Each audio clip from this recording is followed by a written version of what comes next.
안녕하세요. 노후의 품격 채널입니다. 오늘도 저희 채널을 찾아주신 여러분께 진심으로 감사드립니다. 영상을 시작하기 전에 구독과 좋아요 버튼을 눌러주시면 더 많은 분들께 이 소중한 정보가 전해질 수 있답니다. 여러분의 작은 클릭 하나가 누군가의 인생을 바꿀 수도 있습니다. 오늘은 특별한 이야기를 준비했습니다. 20년 넘게 유품 정리사로 일하며 수많은 인생의 마지막 순간들을 지켜본 정현우 선생님의 이야기를 들려드리려고 합니다. 처음 이 일을 시작했을 때 저는 단순히 돌아가신 분들의 물건을 정리하는 일이라고만 생각했습니다. 하지만 시간이 지날수록 깨달았습니다. 제가 정리하는 것은 단순한 물건이 아니라 한 사람의 삶과 추억, 그리고 그들이 남긴 마지막 메시지라는 것을요. 정 선생님은 한 번은 83세의 할머니가 돌아가신 후 유품을 정리해달라는 요청을 받았습니다. 할머니는 혼자 살았고 자녀들은 모두 해외에 살고 있었습니다. 할머니의 집에 들어서자마자 정 선생님은 숨이 멎는 듯한 느낌을 받았습니다. 거실부터 방까지 모든 공간이 물건들로 가득 차 있었기 때문입니다. 그 집에는 50년 동안 모은 듯한 물건들이 가득했어요. 신문, 잡지, 아이들이 어릴 때 그린 그림, 편지, 옷까지, 심지어 깨진 도자기 조각까지. 모든 것을 버리지 못하고 간직하고 계셨더라고요. 정리를 하면서 정 선생님은 할머니의 일기장을 발견했습니다. 그 일기장에는 이렇게 적혀 있었습니다. 오늘도 나는 아이들이 돌아올 것만 같아 그들의 물건을 정리하지 못했다. 언젠가는 돌아와서 이 모든 것들을 보며 기뻐할 것이라고 생각했는데 이젠 내가 언제 떠날지 모르겠다. 이 많은 물건들은 누가 정리할까? 아이들에게 짐만 될 것 같아 마음이 아프다. 할머니의 마지막 페이지에는 이런 말이 적혀 있었습니다. 내가 평생 모은 이 물건들, 결국 나를 외롭게만 했다. 이제야 깨달았다. 진정한 행복은 소유가 아닌 비움에 있다는 것을. 그 일 이후로 정 선생님은 60대 이상의 분들에게 꼭 버려야 할 10가지에 대해 알려드리는 강연을 시작했습니다. 오늘은 그 소중한 이야기를 여러분과 나누려고 합니다. 첫 번째로 버려야 할 것은 자녀들을 위해 모아둔 물건들입니다. 김영자 할머니는 76세에 돌아가셨습니다. 평생을 교사로 살아오신 할머니는 40년 동안 모은 책과 교재들로 집이 가득했어요. 언젠가 손주들에게 물려주겠다는 생각으로 한 권도 버리지 않으셨죠. 하지만 손주들은 이미 디지털 세대, 종이책을 보는 아이들이 없었고 결국 그 많은 책은 모두 폐기되었습니다. 정 선생님은 말씀하셨습니다. 자녀들을 위해 모아둔 물건들이 결국 자녀들에게 짐이 된다는 사실을 아셔야 합니다. 자녀들은 여러분의 물건이 아닌 여러분의 행복한 모습을 보고 싶어 합니다. 여러분의 자녀들에게 물어보세요. 내가 모아둔 이 물건들을 정말 원하니? 라고요. 대부분은 아니오라고 대답할 겁니다. 그렇다면 과감히 버리세요. 그것이 여러분과 자녀들 모두를 자유롭게 할 것입니다. 두 번째로 버려야 할 것은 언젠가 쓸 것 같은 물건들입니다. 박종석 할아버지는 68세에 뇌졸중으로 쓰러지셨습니다. 그분의 집에 들어갔을 때 저는 거실 한쪽 벽면이 온통 상자들로 가득 차 있는 것을 보았습니다. 그 안에는 10년, 15년 전에 산 전자제품, 수리 부품, 공구들이 있었습니다. 언젠가 고장나면 직접 고치겠다는 생각으로 모아둔 것들이었죠. 할아버지의 아내분이 저에게 말씀하셨습니다. 남편은 항상 내일을 준비했어요. 하지만 그 내일은 결코 오지 않았죠.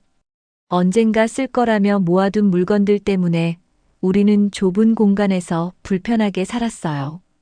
그리고 정작 그가 필요할 때 그 물건들은 아무 도움이 되지 않았습니다. 정 선생님의 목소리가 조금 떨렸습니다. 언젠가 쓸 것 같아서 모아두는 물건들은 현재의 삶을 희생시킵니다. 미래는 불확실합니다. 지금 당장 필요하지 않은 것이라면 과감히 버리세요.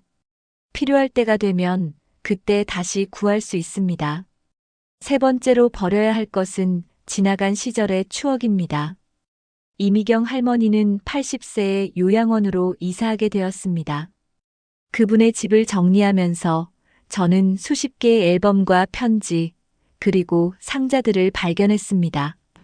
그 안에는 50년이 넘은 사진들과 편지들이 가득했고, 할머니는 그것들을 하나도 버리지 못하고 계셨습니다. 특히 기억에 남는 것은 할머니가 20대 때 사랑했던 남자분의 편지였습니다. 결국 그 사랑은 이루어지지 않았고, 할머니는 다른 분과 결혼하셨지만 그 첫사랑의 편지를 평생 간직하셨더군요. 할머니의 남편은 그 사실을 모른 채 10년 전에 먼저 세상을 떠나셨습니다. 요양원으로 이사하기 전 할머니는 저에게 그 편지들을 모두 태워달라고 부탁하셨습니다. 이제 와서 깨달았어요. 지나간 추억에 매달리는 것이 얼마나 현재의 행복을 방해하는지를. 할머니의 눈에서는 눈물이 흘렀습니다.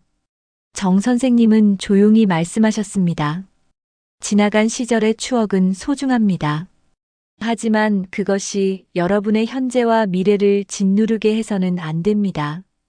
의미 있는 몇 가지만 남기고 나머지는 과감히 버리세요. 추억은 물건이 아닌 마음속에 간직하는 것입니다.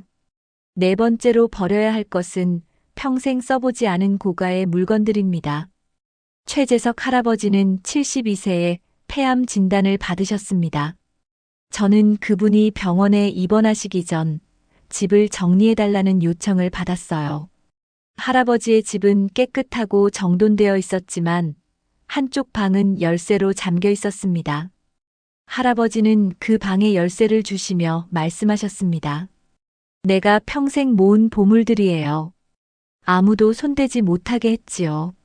하지만 이젠 그것들이 아무 의미가 없다는 걸 알겠어요. 그 방에는 고급 카메라, 시계, 만년필 등 값비싼 수집품들이 진열되어 있었습니다. 모두 상자에 보관되어 있었고 대부분은 한 번도 사용한 흔적이 없었죠. 할아버지는 그것들을 사용하지 않고 소유하는 것만으로 만족하셨던 겁니다. 이제 와서 후회해요. 이 카메라로 가족 사진을 많이 찍었어야 했는데, 이 만년필로 아내와 아이들에게 편지를 많이 썼어야 했는데, 소유하는 것보다 사용하는 것이 중요하다는 걸 너무 늦게 깨달았습니다. 정 선생님은 깊은 한숨을 내쉬었습니다. 고가의 물건들을 소유하는 것은 잠시 기쁨을 줄 수 있습니다. 하지만 그것을 실제로 사용하지 않는다면 그저 먼지만 쌓이는 장식품일 뿐입니다. 사용하지 않는 고가의 물건들은 과감히 버리거나 필요한 사람에게 나눠주세요. 그것이 진정한 가치를 찾는 길입니다. 다섯 번째로 버려야 할 것은 지난 시절의 분노와 원망입니다. 조영희 할머니는 78세에 심장마비로 갑자기 돌아가셨습니다. 그분의 유품을 정리하면서 저는 오래된 노트를 발견했습니다. 그 안에는 30년 동안 할머니가 겪었던 서운함, 분노, 원망이 빼곡히 적혀 있었습니다. 첫 번째 페이지에는 이렇게 적혀 있었습니다. 1985년 5월 10일 남편이 내 생일을 또 잊었다. 30년 결혼 생활 동안 한 번도 생일 축하를 제대로 해준 적이 없다. 나는 절대 용서하지 않을 것이다. 마지막 페이지는 할머니가 돌아가시기 한 달 전에 쓰신 것이었는데 거기에는 오늘도 딸이 전화하지 않았다. 3개월째 연락이 없다.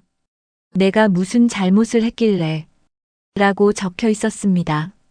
할머니의 장례식에서 만난 딸은 저에게 말했습니다. 어머니가 늘 화가 나 있었어요. 무슨 일만 있으면 과거의 일을 들춰내시며 원망하셨죠. 그래서 점점 거리가 멀어졌어요. 이제 와서 생각해보니 좀 더 자주 찾아뵈었어야 했는데. 하지만 어머니의 그 분노와 원망이 너무 무거웠어요. 정 선생님의 목소리가 떨렸습니다. 지난 시절의 분노와 원망은 독약과 같습니다. 그것을 간직할수록 여러분 자신이 병들어갑니다. 그리고 결국에는 소중한 관계마저 망가뜨립니다. 용서는 상대방이 아닌 자신을 위한 것임을 기억하세요. 과거의 분노와 원망을 모두 버리고 남은 시간을 사랑과 화해로 채워나가시길 바랍니다. 6번째로 버려야 할 것은 미뤄둔 꿈과 희망입니다. 황순영 할머니는 85세에 치매 진단을 받으셨습니다. 할머니의 집을 정리하면서 저는 작은 메모장 하나를 발견했습니다. 그 안에는 내 인생의 버킷리스트라는 제목으로 25개의 소원이 적혀 있었습니다. 세계여행하기, 수영 배우기, 자서전 쓰기, 악기 하나 마스터하기. 할머니가 꿈꿔온 것들이었죠. 하지만 그 목록에 단 하나도 체크 표시가 되어 있지 않았습니다. 모두 은퇴 후에 시간이 생기면 나중에라는 메모와 함께 미뤄진 꿈들이었습니다. 할머니의 아들은 눈물을 흘리며 말했습니다.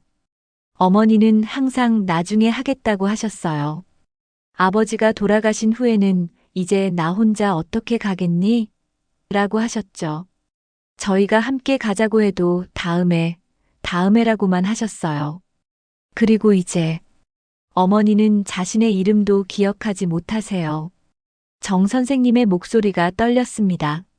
미뤄둔 꿈과 희망은 결국 후회로 바뀝니다. 나중에라는 말은 사실 결코 하지 않을 것이라는 의미가 될 때가 많습니다. 나이가 들었다고 꿈을 포기할 필요는 없습니다. 오히려 지금이야말로 여러분의 꿈을 실현할 때입니다. 작게라도 시작하세요. 내일이 아닌 오늘 당장. 7번째로 버려야 할 것은 스스로에게 씌운 한계입니다. 박정희 할머니는 65세에 남편을 여의고 혼자가 되셨습니다. 할머니는 평생 가정주부로 살아오셨고 남편에게 의존적이었습니다. 남편이 돌아가시고 난 후 할머니는 극심한 우울증에 시달리셨고 나는 이제 아무것도 할 수 없어라고 자주 말씀하셨습니다. 그러던 어느 날 할머니는 우연히 동네 복지관에서 하는 스마트폰 교육에 참여하게 되었습니다. 처음에는 내가 이 나이에 무슨 이라고 생각하셨지만 강사님의 격려로 꾸준히 배우셨죠. 6개월 후 할머니는 스마트폰으로 유튜브를 보고 카카오톡으로 자녀들과 대화하고 네이버로 검색하는 것을 마스터하셨습니다. 그것은 시작에 불과했습니다. 할머니는 70세에 유튜브 채널을 개설하셨고 실버 크리에이터로 활동하기 시작했습니다. 75세에는 자신의 요리 비법을 담은 책을 출간하셨고 80세가 된 지금은 전국을 다니며 인생 이막에 대한 강연을 하고 계십니다. 할머니는 저에게 이렇게 말씀하셨습니다. 정리사님, 제가 가장 먼저 버린 것은 나이든 나는 할 수 없어라는 생각이었어요. 그 생각만 버리니 세상이 달라 보이더군요. 정 선생님은 따뜻한 미소를 지으며 말씀하셨습니다. 나이는 단지 숫자에 불과합니다. 나는 너무 늙었어. 이제 늦었어. 나는 할 수 없어라는 생각들이 여러분의 가능성을 가로막고 있습니다. 그 생각들을 과감히 버리세요. 여러분은 생각보다 훨씬 더 많은 것을 할 수 있습니다. 8번째로 버려야 할 것은 남의 시선에 대한 집착입니다. 강명숙 할머니는 70세에 뇌출혈로 쓰러지셨습니다. 할머니는 회복 후에도 왼쪽 다리를 절뚝거리며 걸으셨고 왼쪽 얼굴이 약간 처져 있었습니다. 그 때문에 할머니는 외출을 거의 하지 않으셨습니다. 제가 집을 정리하러 갔을 때 할머니는 창가에 앉아 밖을 바라보고 계셨습니다. 사람들이 절 쳐다볼까봐 나가기가 싫어요. 제 모습이 예전 같지 않으니까. 할머니의 집에는 수년간 사용하지 않은 화장품, 옷, 구두들이 그대로 보관되어 있었습니다. 그런데 어느 날 할머니의 손녀가 방문해서 할머니를 휠체어에 태우고 공원으로 나갔습니다. 처음에는 저항하셨지만 결국 나가셨죠. 그리고 놀라운 일이 벌어졌습니다. 공원에서 만난 사람들은 할머니의 외모가 아닌 할머니의 미소와 따뜻함에 반응했습니다. 아이들은 할머니에게 다가와 이야기를 나눴고, 다른 노인들은 할머니의 경험을 듣고 싶어 했습니다. 그 일 이후 할머니는 변하셨습니다. 다른 사람들의 시선 때문에 내 행복을 포기했던 것이 얼마나 어리석은 일이었는지 이제 알겠어요. 사람들은 내가 생각했던 것처럼 내 외모에 신경 쓰지 않더군요. 정 선생님은 부드럽게 말씀하셨습니다. 남의 시선에 대한 집착은 여러분을 감옥에 가두는 것과 같습니다. 다른 사람들은 여러분이 생각하는 것만큼 여러분을 주목하지 않습니다. 그들은 자신의 삶에 바쁘니까요. 남의 시선에 대한 집착을 버리고 여러분 자신의 행복을 위해 살아가세요. 9번째로 버려야 할 것은 쓸데없는 걱정과 불안입니다.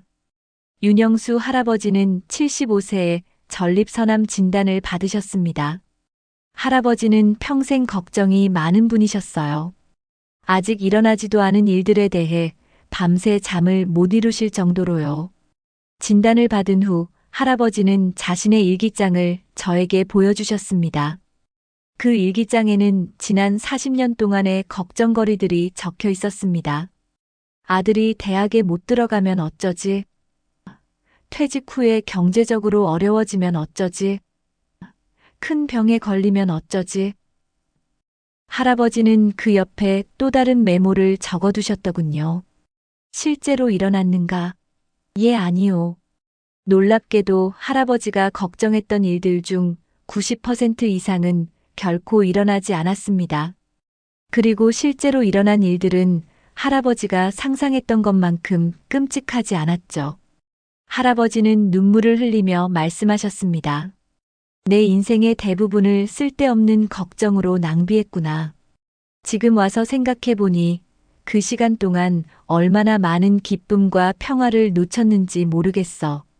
정 선생님은 깊이 공감하며 말씀하셨습니다. 인생의 80%는 걱정할 필요가 없는 일들입니다. 왜냐하면 그 일들은 결코 일어나지 않을 테니까요.